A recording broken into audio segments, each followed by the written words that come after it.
Welcome, Spartans, to Mission Debrief. We're playing every mission of the mainline Halo video game series in chronological order, discussing our experiences and sprinkling in a little lore along the way. If you'd like to play along and have your thoughts read on the show, email us at podcastevolved@gmail.com or drop us a tweet at podcastevolved on Twitter. We'll be playing the Keys mission from Halo Combat Evolved on the next episode. This episode, we're debriefing 2 Betrayals from Halo Combat Evolved. I'm your host, Colin Perkins, alongside David Arnold. Hello, everybody. And Krista Brown. 343 is not evil. He's just misunderstood. Is he? We'll find out. It's true. Today. Bah, bah, bah. On the last mission, what we did is we essentially followed 343 Guilty Spark on the way to the Index. We meandered through the library while being attacked in every direction from the Flood, and we hated every minute of it. Not a lot of good things to say about the library. This mission, 343 Guilty Spark, confirms his intentions of firing the Halo after Cortana swipes the Index out of Master Chief's hands. Sentinels then are quickly added to the list of entities that want to kill us as we take to the skies in a Banshee to disable Installation 04. The date of this mission, it's a new day, the 21st of September, 2552. The mission opens with a very important cutscene, so we're going to kind of talk through that first, and then we'll walk through we're essentially going backwards through Assault on the Control Room. But yeah, Cortana finally resurfaces after 343 Guilty Spark essentially is using us because we're a reclaimer he wants to fire the Halo right there, right, guys? David, are we like essentially firing it at that moment? I think so, yeah. That's pretty much what he wanted. That's crazy. And then Cortana pops up, and this is where I think I mentioned in one of the previous episodes where Cortana was originally written as with like a British accent or a British background because she used a lot of British. She said sawed off, right? Yeah. And that's not really an American term. And there's a couple other terms that she uses in this diatribe as she's essentially verbally assaulting 343. All you could do is float and sputter. Yeah, anything in particular you guys like about this? Krista, what's kind of there's a lot of key takeaways from this cutscene in general. This is the cutscene that explains exactly what Halo is, right? Mm-hmm. I mean, because Master Chief up to this point doesn't really know what he's doing. He's just like, man, this floaty guy was like, hey, I can stop the Flood, so I helped him. And now he says by stopping the Flood, he actually has to kill me. But, and it's interesting that when the very start of the mission, 343 is actually in the middle of explaining the Flood, I think, to Master Chief, right? He's talking about how, I forget the exact line, but he's essentially saying anything can be a potential vector for the Flood. I don't think he says Flood specifically, but it feels like he's explaining what's going on with the Flood to him. Anything with at least sufficient biomass to sustain the Flood. Yeah, right. And 25,000 light years radius. Yes. That's crazy. Radius. Radius. So essentially the Halo, when it's fired, this Halo, I think probably all of them, we're assuming, have a 25,000 light years. I'm pretty sure radius. they all have the same range, and then they all do it together. So 25,000 light years, and then he talks about how that's essentially enough, I don't know, spread, whatever you want to say, to take out the entire Milky Way galaxy, right? Just the Milky Way galaxy? That's where this is taking place. Yes, the known galaxy. So the Forerunners actually didn't venture. The Forerunners didn't actually venture very far from the Milky Way galaxy, right? I mean, there are a lot of different solar systems and stars and stuff in the Milky Way galaxy to sustain the Forerunners at that time. So they never needed to expand through the huge voids in between galaxies. We do see in one of the books a Forerunner leave the Milky Way galaxy and to go to Path Calcutta, I think it's called. Nailed it. Yes, haha. It's been a while since I read those, but I'm still super smart. But I'm pretty sure they said it was the closest galaxy, so it's probably the Andromeda galaxy, right? Well, because that's the closest galaxy to us. I had one of those moments, just like, whoa, the universe is huge, man. One of those moments, because essentially 25,000 light years is the radius for one ring. There's 7 rings to take out all life within the Milky Way galaxy, and there are, meanwhile, like billions of other galaxies out there. Yeah. It's just like one of those, holy shit, yeah. Anyway. Here, if you ever want to feel really, really small, look up at the sky and think every single one of those points of light has planets around it, just like our solar system. That makes you feel small, right? Yep. I mean, that is like, oh shit. Yeah, that's just nuts. Very nuts. Yeah, so anyway, we get the drop of the halo. He was going to fire the halo. He confirms that. And then one of the other really interesting lines that comes out of this is he said, well, essentially, he was calling Master Chief on, he should have known what it was going to do because you've already fired it before, right? Yeah, like last time it was, but you already knew that. I mean, how couldn't you? I have the script up, so. And then he says, last time you asked me. So essentially, this encounter happened before, and this is where it's like some super deep lore stuff, and so we're not going to get really too far into it. But he said, last time you asked me if it were my choice, would I do it? And that line in general is like, super wait a important. minute, what's going on? Right. Yeah. And they don't really fill in the gaps on that one line until like 10 years later when they it's start like writing the books. 2013 when the book comes out. Right. That actually like connects these two lines, because at this point, like, this whole cutscene is Guilty Spark making references to things we have no idea about. Right. He just continues talking, and it's just like, I have no idea what you mean, man. And that's a lot of Guilty Spark's dialogue. A lot of his dialogue is these huge chunks of lore that have zero context to them in the game. Right. So they don't mean anything. So you just think he's crazy, rambling machine. Well, and that's the brilliance of this game in general. I know we've kind of said it before, is like it builds this deep, potentially deep lore, huge world, but it's also really just a super fun shooter that you can play with your friends. So if you don't care about any of the story and the dialogue and all that, you don't have to, but it is there, and they've kind of built that foundation to then, now, today, 2018, 17 years later, where we have a countless number of books and, 8 to 10 games, and like the universe that they built is huge now, and based off of just kind of these initial seedings that Bungie planted back in 2001. It's pretty nuts. Anything else you guys want to cover on this initial? So we wrap up here. He says then essentially 343 just says keep his head, what do you know why he says keep his head? Because that's where Cortana's chip is. Yes, that's what I was thinking too. Okay. So keep the head and then dispose of the rest, and then the Sentinels essentially turn on you, and then you grab your plasma pistol, which I don't know why you have a plasma pistol right away. It's based, I think it's literally for the Sentinels, because if you hit them with an overcharged plasma pistol beam, they die instantly. Mm-hmm. It's a one shot, yeah. Yeah, that's what I did too. Eventually. Do we want to talk about the theory that's with this first cutscene? The theory of like the last time you asked me. That stuff. Yeah. Yeah, we can talk about it a little bit as long as we don't spoil too much. Yeah. I got this. Okay, you got it. So, during this cutscene, Guilty Spark says, "Last time you asked me if it were my choice, would I do it? Having considerable time to ponder your query, my answer has not changed." So, this is a line that really sticks out. It's like, what is he talking? It's like he's talking to a different person. Mm-hmm. So if you read the Forerunner book Silentium, on page 314, the Isodidact, who ends up firing the installations, talks to Guilty Spark and says, "Tell me, if it was your choice, after all we have seen and survived, would you fire the rings?" Mm-hmm. Yep. So which is interesting. Yeah, that is like, together.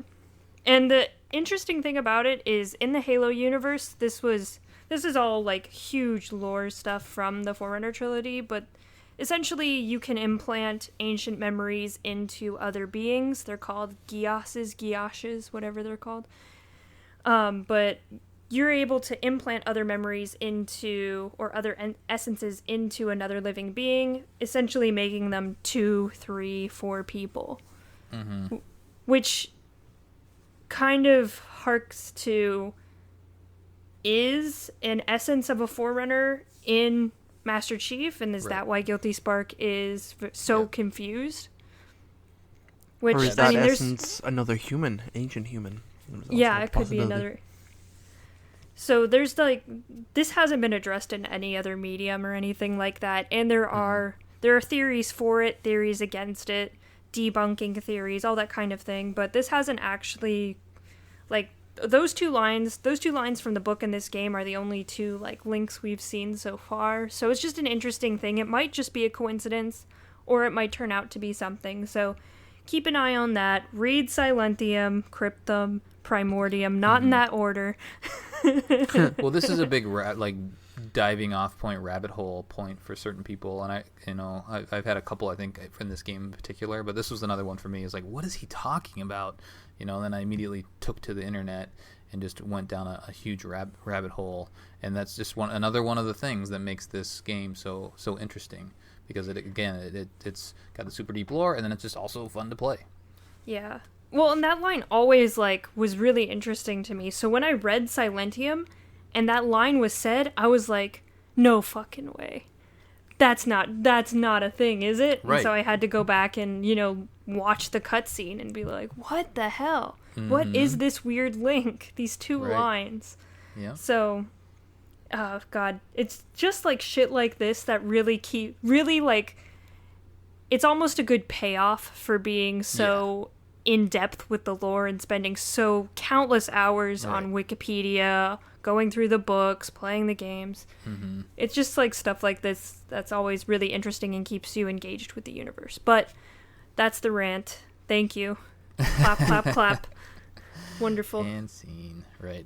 All right, so now let's kill some stuff, right? So we run out of the room, the big door opens, and then you see Covenant. We finally see more Covenant, and they're essentially charging the room. And then the Sentinels are taking them out, and this was a sticking point for me. I think maybe I took a week off from playing, and I'm playing on normal again, and I died a lot on this opening area, probably because I just didn't wait and let the Sentinels, or the Covenant and Sentinels, take enough of each other out. I just kind of drove in there. Did you guys ever have a tough time with this, or have you done enough where you just kind of know the strategy? I'm generally okay, but I do remember this sequence on Legendary, the first time I played it, being a little bit tough. Yeah. Especially with the weapons you're given. There's no cover. Yeah, there's no cover. You're given a shotgun, which is great as it is. You still got to get up close. Right. And they're way more accurate than you. So. And the grunts have a bunch of needlers, which, as we all know. Track you. Yeah. Yeah, track you. So you blow up pretty quick. I think I eventually just hucked a couple grenades down there to help clear them out, and then they took out the rest of the Sentinels, and then I was able to mop up the rest of it. So, but yeah, it's not easy, that part, and then you actually have to fight down I don't know, what is this? This is a big structure, I guess, a control room. Yeah, the temple structure thing. Yeah, you have to fight your way down there, and that's not necessarily. There's enough you resistance. You can kind of just slide down the side. Yeah, you can take some shortcuts if you really want to. Yeah, or you can take the path, and you do find a rocket launcher at the base. There's some dead flood down there. So that's kind of fun. I felt that was a really interesting thing about this mission, is you kind of come out of the control room and it's just Covenant, and you're like, well, are we far enough away from the flood infection? And so you play through a lot of this mission without seeing any flood until oh shit.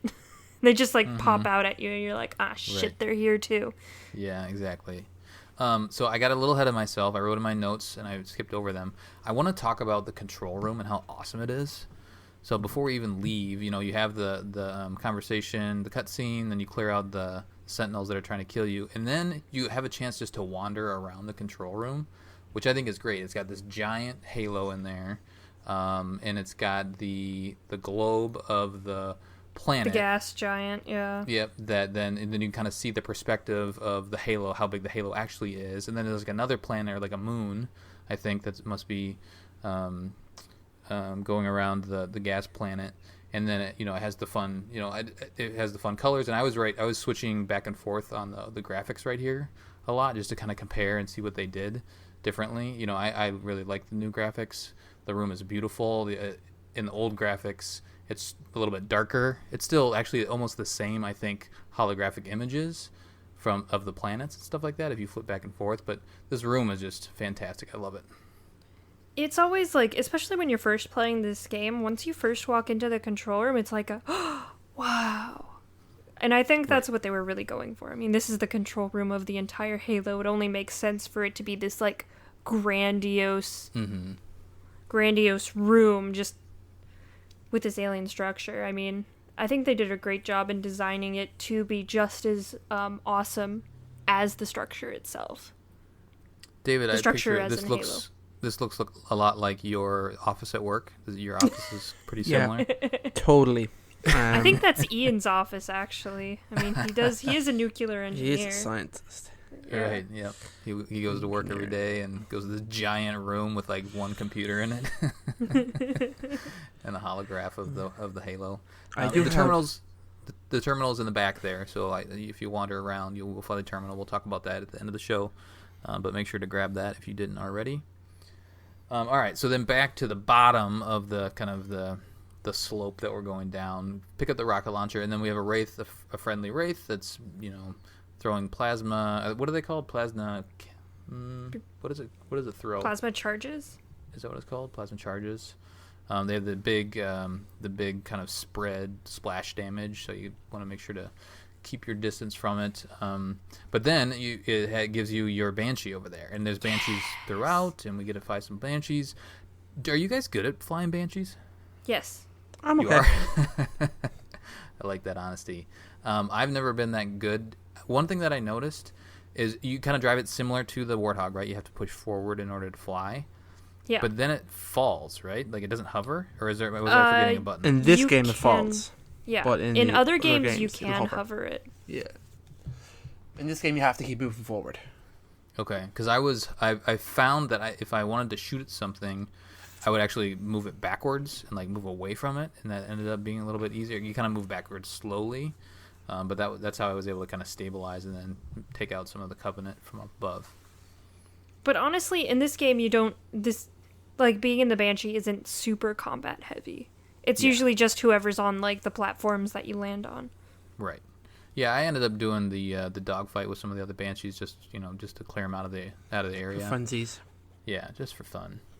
But essentially what you do is you hop in the first Banshee, and then there is a platform up above, and you finally get some waypoints. This is one of the first missions, I think. Is this the only mission that has waypoints? I'm not sure. No, No, in order Pillar missions. of Autumn, she gives you a waypoint. That's the Oh, okay. first one I can The first one. remember. Yeah. Right, but there's not many in the game.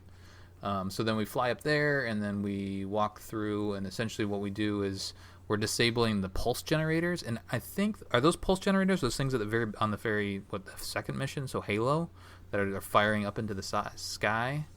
Is that what I a pulse believe generator that's is? part. I believe that's part of the pulses that do create the firing mechanism. We see it in later games. We see actually like kind of a bit more of how the Halo fires, but Okay. yeah, I think it does have to do something with that. It's basically the generators that make the pulse that the Halo. That's Halo's weapon. I mean, it's just a pulse that the Halo actually does. Yeah. So essentially there's the crazy good cutscene with a ton of information, and then immediately after that, then Cortana's like, okay, here we go. We're going to blow up this thing.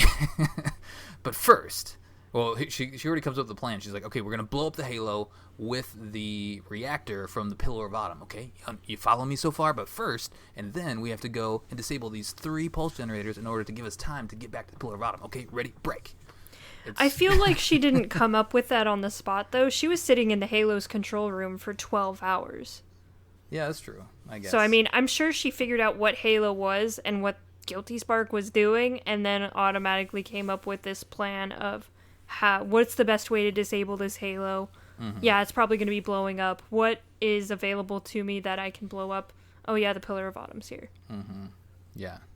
How do you take that plan, David? Do you like the plan? Do you like the plan to just blow it up? Sure, as it is. Yeah, it works. They would have been screwed if they didn't have the Autumn. I don't know what would have happened then. But I mean, they still had other Covenant ships that they could detonate if they needed to. Oh yeah, I suppose. Yeah. I So mean, yeah, it's a good plan. It'll work. you're on board. Hmm. Glad to hear it. All right, so we go up, and then essentially the other cool thing that Cortana figures out is that she can use our suit, our Mjolnir armor, to detonate an EMP, which would then take out these pulse generators. So essentially, the rest of this mission is going to the 3 designated waypoints that Cortana identifies, and then walking into this thing, this light, this pulse generator, and then blowing it. And they add, essentially, it adds a little bit. I don't know. Do you guys like that mechanic where you just kind of walk into it and then your shield is down? It kind of strikes me as weird. Like they couldn't come up with something else. I figured originally I wanted to just shoot it. I'm sure everybody tries to shoot it right away, especially if they're not listening. It's just a weird thing. Krista, do you like the whole EMP walking into the light thing? I think they did a good job at explaining exactly why you did that. Mm-hmm. I think shooting it would have been probably... if this game was made today, it would just be shoot it, right? Yeah. I think that with the limited technology and, of course, the limited dev time they had, it made more sense to not have an object that needs to, like, slowly be destroyed. Because destructible objects were not as widely used. Yeah. Because, like, the only destructible objects in this game is the Covenant vehicles. Right. Yep, they blow up. That's a good point. Yeah, and maybe you would have picked up a super special weapon in a future game to then blow it up, something like that. Anyway, yeah, it works. Or it's a button. Yeah, or a button, right? The detonate button. Well, they also screw you over too, because once you step in there, like, a million enemies spawn when your shields are down. Right, and I think that's why they did it, is to make it a difficult situation versus just walking around and shooting something and then moving on to the next one and shooting it. They're adding a level of challenge by taking your shields down, and that's probably what they talked about when they came up with that mechanic. So essentially, what we do is we just backtrack. We blow up this one, we hop back in our Banshee, and then go to the next waypoint. Go down. What do we do? We go down into. We dive down to the tunnel. Here, right? Yeah. Yeah. Dodging rockets and all sorts of stuff. It's fun. Oh my god. The freaking flood, the rocket flood. Holy shit. They spawn, there's like 6 of them that spawn right in front of you, and they don't have any self-preservation. So they will fire it point blank at your face. Mm-hmm. I was getting so mad. Was that in the tunnel where you're diving underneath? Is that? Yeah. Oh, it's everywhere. There's so many of them in this mission. Yeah. Like there's like 5 or 6 instances of like 2 of them together throughout this mission. They're on like the bridges and stuff. They're cool. Yeah, the bridges. It's your instinct to, because this mission feels like, hey, I gotta hurry up and go do this because there's a sense of urgency and we gotta stop 343 before he blows or detonates the halo. So we gotta go and do this. So there's the urge to hop on the Banshee and just sprint for the waypoints on each spot, and I'm sure you can do it, and maybe some people think it's easy, but it's not. It's more difficult than some of the other missions to just sprint through. You actually have to kind of clear out a little bit of an area, otherwise you'll be, to your point, Krista, taken out by a rocket, flood, or something. Or so the flood will just completely overwhelm you. Yeah, you do have to kind of take your time a little bit along the way. So you go down in the tunnel, and essentially you make it to the same point where we had our Scorpion through there, right? Yeah. And we have the big giant room. There's not as much resistance as there was previously, but there is flood in there. And we're just backtracking, and then each point you stop. You essentially have to get out of your Banshee to then proceed, walk through, and then you find another Banshee. Have you guys ever like blown up the Banshees on accident and then just? I mean, I guess there's checkpoints, which is nice, but there's usually. There's always a Banshee to pick up, which is nice. Yeah. It was nice that they gave you a free Banshee, so just in case. Mm-hmm. Yeah. Yeah, right away. And then you kind of come out of the tunnel on the other side and hop in a Ghost. I had a little fun with Ghost, too. Hop in the Ghost, clear out a little area. Then you have to go actually all the way to the end where you first, at the beginning of the Assault on the Control Room mission, where kind of the Warthog was flipped over. and that's where you got your rocket and your sniper rifle. You have to go all the way back there to get your Banshee, and then fly all the way back. And actually, that's where we get the skull, as you fly back to the entrance of that, or exit, I guess, of that tunnel, and you land on top. That's where you get the pinata skull. Yay. It's where like the 2 wraiths are, and then the 2 hunters are down in the tunnel. Yeah. During not assault on the control room. I love that fight. The fight where the Flood and the Covenant are just duking it out. I just sit and wait for one of them to kill each other out. It's interesting to watch too. Yeah, I think it's pretty cool. Yeah, it is fun to watch, and if you keep your distance enough, they will just kind of thin each other out, which is great. And then the surviving faction gets death by chief. What a wonderful right. reward. Essentially, yeah. Actually, I thought about taking a screenshot at one point because, yeah, that one encounter, kind of where we are right now, is, they killed each other, then I killed everybody else, and then there was just bodies all over the place. just a big, giant body count in this game, in this mission in particular. So then we essentially just keep disabling these pulse generators, but the other one, I think David, you mentioned the bridges are actually pretty interesting. They're not easy, but they're interesting. Where it's Covenant and Flood attacking each other, and then also attacking you. Yeah, it's cool. I like the dynamic of the mission where you're constantly the third force, essentially. Mm-hmm. Well, this is the first mission you feel that, where you have the 2 warring forces. And honestly, I feel like this mission, there's not much to this mission. I feel this mission was just here to set up, the war between the Flood and the Covenant and how much chaos has broken out. Yeah, they haven't really... Previously, I mean, you've seen the Covenant being taken over and becoming Flood, but we haven't really seen the Flood fighting the Covenant yet, right? So this is kind of the first time where everybody's fighting each other. All out. Yeah. And there's essentially the 4 factions now, right? So there's us, UNSC, Flood, Covenant, and then the Forerunner, the Sentinels. Yeah. The fourth faction. So then the mission ends when we finally go back and blow the last generator. Cortana then comes up with another great plan because she's brilliant, and she says that she can teleport you using your own Mjolnir armor. And then we're done. Well, she teleports us to Keys. Right. Because he has the ability to override the generator's failsafes. Oh, so that we can blow the reactor in the Pillar Bottom. Right. So we have to get to Keys. So we essentially disabled the installation for now, and then while 343 is trying to get everything back up and running, that'll give us time to get to Keys and to get to the activation code. That makes sense. Yeah, so now we're on our way to find Keys, and then we have 2 missions left. Holy cow. Oh my god, we're almost done with this game. I know, it's crazy. We're on the final stretch. Anything else you guys want to cover off before we talk Terminal?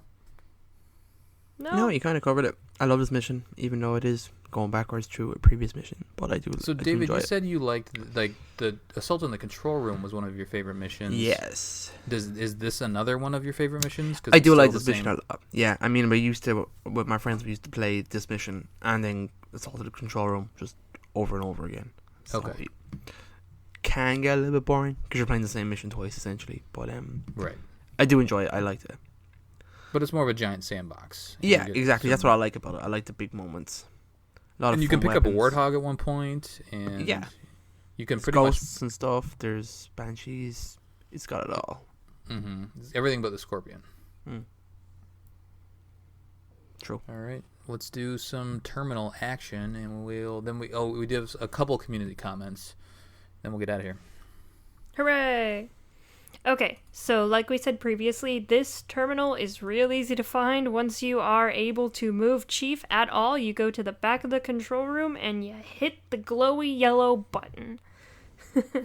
It's interesting that this is literally at the beginning of the mission. Yeah, I was surprised, pleasantly surprised that it wasn't difficult to find. Do you think it's because of all the flying you're doing, or do you think it's to encourage you to look around in the control room? I think, but yeah, I mean, they probably, because these were dropped in Anniversary. They weren't in the original. And so they probably thought, hey, we have this giant room. Let's just drop the terminal in here. We spent 40 hours making this room pimped out. Let's make them spend more time in here. Let's give them something to do. It also really coincides well with the actual contents of the terminal itself, because this terminal literally just explains the firing of the Halo array. Mm-hmm. So it's Guilty Spark telling you, like, 25,000 light years is the effective range. He says that there are 3,792 worlds capable of sustaining biological sentient life within his ring's range. Yeah, He just goes on to say, he drops Installation 00 and talks about how if all the rings are fired at once, the entire galaxy is left devoid of life.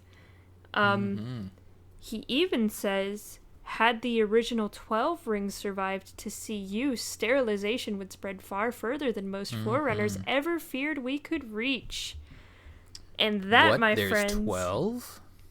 Yes.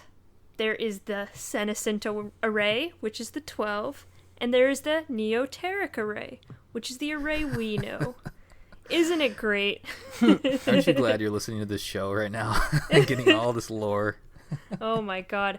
And actually, like, these two arrays were just recently named for us. They were named internally, but it was a couple months back that 343 did a very nice lore stream about the rings and named the two arrays, the Senescent and the Neoteric, because they work differently, and the original rings were much bigger than the ring we're currently on.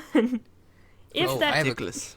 Yeah, that's crazy. I have a question for you guys. If you when the Halo detonates or whatever goes off, does life, like, what happens? Like, do people explode? Or do they disintegrate? I think it's a disintegration because vibe in this cutscene you do see stuff getting disintegrated by the pulse. Mm-hmm. Oh, that's true. Just melt into puddles of liquid. Probably. I Something mean, to think about. No one would survive to see what they look like. So.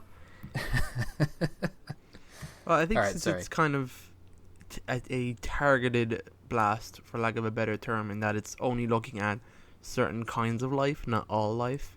Literally, the life that certain kinds of life. Yeah, it's literally just the sentient life that can sustain the flood. Because if you notice, the only flood forms we see are the elites and humans. We don't see any flood forms of grunts or jackals. Oh, good point. Because grunts and jackals are not big enough to host a flood parasite. Oh. They're literally, their structure is just too small to house one of those little doodads, the crawly doodads, paper mache. So they don't get infected at all? No. I think I wouldn't be surprised if it kills them as opposed to converting them. You won't see like a zombie-like grunt coming after you. Man, I never thought about that. I need to do some more Same Googling. thing with the hunters too. Yeah, because I think the hunters are actually multiple entities. Aren't they? I think they did mention that they could potentially be the only thing that are immune, are hunters. Yeah, because they're multiple entities. Yeah. But I think that's the lore explanation to why we don't see jackals and grunts getting actually infected, is because they're just too small. Interesting. It's very interesting. I'm serious. It's interesting. I believe you. All right. Anything else from the terminal? Yeah. We're about halfway through. What? We got a couple other things. He drops the librarian again. So he says that just the Halo rings cleared the stage for the rest of the librarian's plan, which is the reseeding of the galaxy after the Halo rings were fired. Of course, we are existing right now, which means something happened after the rings were fired in order to reseed life throughout the galaxy. And then he starts talking about the Didact. And if you remember when this game came out, it was before Halo 4. A year before Halo 4. So they were teasing, like, all the didact symbols and stuff, that campaign. Where it was just, like, the didact symbol would show up in a Halo trailer, and you're like, what the hell is that? So the didact symbol shows up, and he's talking about, you know, whether the didact's plan would have succeeded at a smaller cost, because the didact had a plan that wasn't complete extermination of all living life. But at the time that he proposed it, the Forerunner Council said, you're not doing that. And then told him to not do that anymore, which is one of the reasons why the didact is not our friends. Because it kind of like it gets him away from the Forerunner Councils and makes him start going off on his own, which leads him into this kind of strange madness that we see him later. But he had a difference in philosophy from everybody else. Yeah, because he wanted to just put everyone... He was just like, why don't we take all living life and put it somewhere else? Right. It's literally his plan. And then the Forerunners are like, no, we're just going to kill it all. But Great plan. But I thought that was interesting because, you know, as we keep saying, we don't know anything about this at this point in time. So all of this is completely out of context. So well, the other interesting thing too. Sorry, this is a weird episode because there's so much like lore in this. If a Halo array fires, right, it like disintegrates everybody, and then they talk about reseeding. Yeah. So essentially, they're putting life back in place. So all of like the fossils and all that sort of stuff is still on the planet. So essentially, you know, if this were to have happened, we wouldn't have known about it because it just killed all sentient life, and then they just kind of put everything back in place. So everything that was like, you know, all the ruins and like all the stuff that had happened on these planets was still in place. So it was just kind of like a gap of however many years, and then everybody's back. Yeah. It's a weird thing to think about. It is. It's very strange. Another thing is, but if something were to go wrong with one of the Halos, if our tools were ever used against us, ... long plans indeed. Which makes me think of the legendary cutscene of Halo 5. I won't spoil it, but I think you guys know what I'm talking about. Yes. If the Halos are ever used against us. Gotcha. Which is interesting that if this is actually a reference to literally the last thing we see in Halo 5, that is a long line. That's a long line of foreshadowing that they are doing. So they're in it for the long game. 343. They are indeed. They do a good job. All right. But yeah, good stuff. This one's interesting because it has to do so much with the firing mechanism of the Halo, which is always horribly, horribly interesting. So, good stuff. Absolutely. Thank you. Horribly, not confusing, but they don't really lay everything out. Like we've learned so much over the last 7-8 years that there's just so many questions. Now we almost have it all figured out about, but there's just a lot to think about, a lot to take into consideration. Let's do some community stuff, and then we will get out of here. I posed the question. Krista and I are both fans of 343 Guilty Spark because we think he's funny. He's funny, and he's like the one. He's the one structure, like in the original games, the original couple of games. He's the one thing that's like, "Hello, here I am to explain everything." Right. You're like, "Thank you so much. I needed that." With a little bit of comic relief along the way. Yeah, he's good for that. So I posed the question in our community groups and on Twitter, just am I evil? And put a picture of 343 Guilty Spark. And we got a couple responses on Facebook, didn't we, David? We sure did. I'm going to ignore the first one because it's pointless. There's maybe a couple spoilers in there, so maybe dance around those. I will. Most people, we got Jose thinks yes, just die. Stephen has an excellent response, which I really liked. Stephen Werner. He said protocol dictated his response, which is pretty fun, which is accurate. Right. Mm-hmm. There's a whole bunch of replies and conversations and stuff like that around like that. But I think there's an element of rampancy to it. I mean, I think you see it in certain terminals and stuff like that when he's kind of wigging out a little bit, Mm-hmm. and I think he knows it himself. But I think people like 343. I don't think they see him as evil. He's not like a bad guy, is lack of a better term. And I know there's more to that story. It's not finished yet, but we can't really talk about that. Yeah, exactly. All right, anything on Twitter? No, not really anything on Twitter. I think there was one post, but maybe they it wasn't a good one. don't like Guilty Spark on Twitter. They totally ignored him. Oh man. Well, I think I posted a meme on Twitter, and those are easy to skip over. So, anyway, all right, let's get out of here. That will do it for our debriefing of what mission was this? 2 Betrayals from Halo Combat Evolved. 2 Betrayals. 2 Betrayals. So, what are the 2 Betrayals? So, Guilty Spark 343, and then what was the other one? 2 Betrayals. Is it kind of like Chief betrayed Guilty Spark? Maybe they betrayed each other. Yeah, it's double betrayal. Oh, I never really thought about that. Yeah, maybe that's what it is. Yeah, that could be it. Something to think about as we close the episode. Yeah. All right, guys, let's talk 40 more minutes about the 2 Betrayals. Which ones are they? All right, on the next episode, we'll be covering the mission Keys. Send us your thoughts at podcastevolved at gmail.com or drop us a tweet at podcastevolved on Twitter. That'll do it for us. Until next time, evolved. Evolved.